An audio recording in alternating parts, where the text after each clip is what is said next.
Hello everyone and welcome to Azam Sharp Weekly, and I am super excited to announce that my course Core Data Bootcamp is now available for purchase. The link will be right there in the YouTube description, but let's go ahead and take a look at the contents of the course. So if you check out the course overview video, it's going to show you all the different projects that you'll be working on. And in the syllabus over here, you can see that we're going to start with the introduction to core data, and then we're going to dive into core data management. So where you're going to learn about how to create the models using the designer tool, and then you will learn all the CRUD operation, the create, read, update, delete.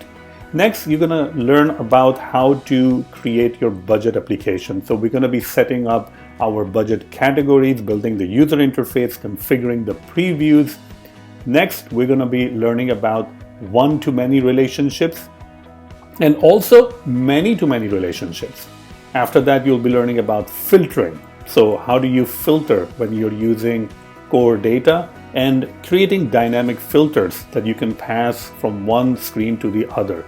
You'll also learn about migration, also updating the expenses, and multiple options for updating, including the child context. And finally, for the budget application, you will learn how to integrate it with iCloud so that you can access it on multiple devices and you can change it from multiple devices. And in the end, you will learn about transformable types. How can you store complex data or custom types into core data? And we'll be storing a UI color into our SQLite database using core data. So this is a very detailed course, as you can see. And I have recreated this course from scratch, so definitely check it out. There will be a coupon that you can use. Now the coupon is only available for 250 first students, so make sure you're one of those. And thank you so much, and I'll see you in the course. Thank you.